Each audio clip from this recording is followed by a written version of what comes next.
Hello, everyone, and welcome back to another episode of English with Chris, and back to another chapter of The Wonderful Wizard of Oz. We are now on chapter 13, entitled The Rescue. The Cowardly Lion was much pleased to hear that the Wicked Witch had been melted by a bucket of water, and Dorothy at once unlocked the gate of his prison and set him free. They went in together to the castle, where Dorothy's first act was to call all the Winkies together and tell them that they were no longer slaves. There was great rejoicing among the yellow Winkies, for they had been made to work hard during many years for the Wicked Witch, who had always treated them with great cruelty. They kept this day as a holiday, then and ever after, and spent the time in feasting and dancing. "If our friends, the Scarecrow and the Tin Woodman, were only with us," said the Lion, "I should be quite happy." "Don't you suppose we could rescue them?" asked the girl anxiously. "We can try," answered the Lion. So they called the yellow Winkies and asked them if they would help to rescue their friends. And the Winkies said that they would be delighted to do all in their power for Dorothy, who had set them free from bondage. So she chose a number of the Winkies who looked as if they knew the most, and they all started away. They travelled that day and part of the next until they came to the rocky plain where the Tin Woodman lay, all battered and bent. His axe was near him, but the blade was rusted and the handle broken off short. The Winkies lifted him tenderly in their arms and carried him back to the yellow castle again. Dorothy shedding a few tears by the way at the sad plight of her old friend, and the Lion looking sober and sorry. When they reached the castle, Dorothy said to the Winkies, "Are any of your people tinsmiths?" "Oh yes, some of us are very good tinsmiths," they told her. "Then bring them to me," she said, and when the tinsmiths came, bringing with them all their tools and baskets, she inquired, "Can you straighten out those dents in the Tin Woodman, and bend him back into shape again, and solder him together where he is broken?" The tinsmiths looked the Woodman over carefully, and then answered that they thought they could mend him, so he would be as good as ever. So they set to work in one of the big yellow rooms of the castle, and worked for 3 days and 4 nights, hammering and twisting and bending and soldering and polishing and pounding at the legs and body and head of the Tin Woodman, until at last he was straightened out into his old form, and his joints worked as well as ever.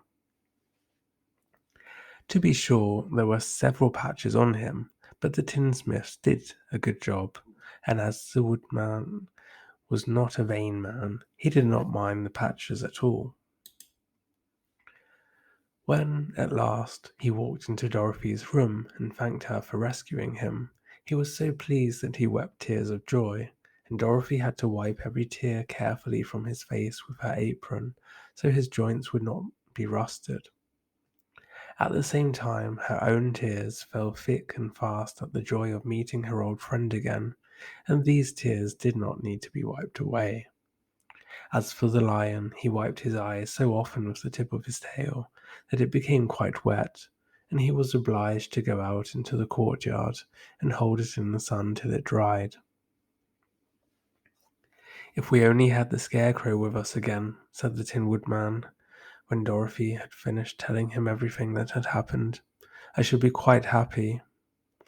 "We must try to find him," said the girl. So she called the Winkies to help her, and they walked all that day and part of the next until they came to the tall tree in the branches of which the winged monkeys had tossed the Scarecrow's clothes. It was a very tall tree, and the trunk was so smooth that no one could climb it. But the Woodman said at once, "I'll chop it down, and then we can get the Scarecrow's clothes." Now, while the tinsmiths had been at work mending the Woodman himself, another of the Winkies, who was a goldsmith, had made an axe handle of solid gold and fitted it to the Woodman's axe, instead of the old broken handle. Others polished the blade until all the rust was removed and it glistened like burnished silver. As soon as he had spoken, the Tin Woodman began to chop, and in a short time the tree fell over with a crash, whereupon the Scarecrow's clothes fell out of the branches and rolled off on the ground.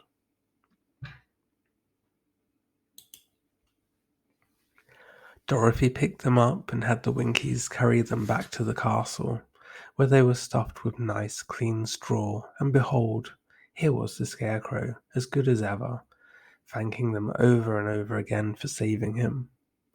Now that they were reunited, Dorothy and her friends spent a few happy days at the Yellow Castle, where they found everything they needed to make them comfortable. But one day the girl thought of Aunt Em and said, "We must go back to Oz and claim his promise." "Yes," said the Woodman, "at last I shall get my heart, and I shall get my brains," added the Scarecrow joyfully. "And I shall get my courage," said the Lion thoughtfully. "And I shall get back to Kansas," cried Dorothy, clapping her hands. "Oh, let us start for the Emerald City tomorrow." This they decided to do. The next day they called the Winkies together and bade them goodbye.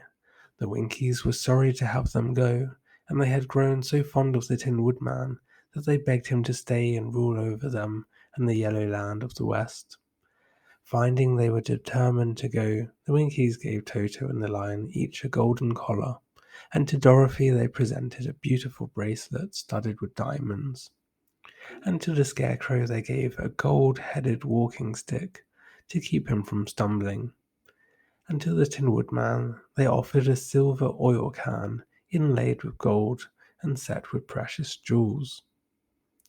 Every one of the travellers made the Winkies a pretty speech in return, and all shook hands with them until their arms ached.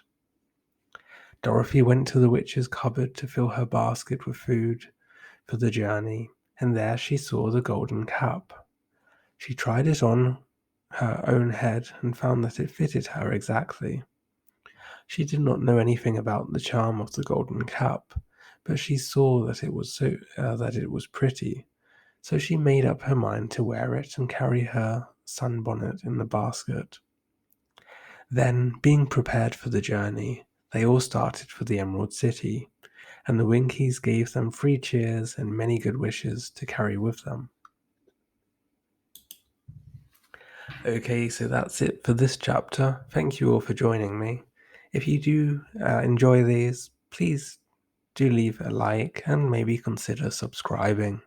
Be great to see you all again next time, or next Sunday if you're looking for chapter 14. Take care, enjoy the rest of your day. Bye bye for now.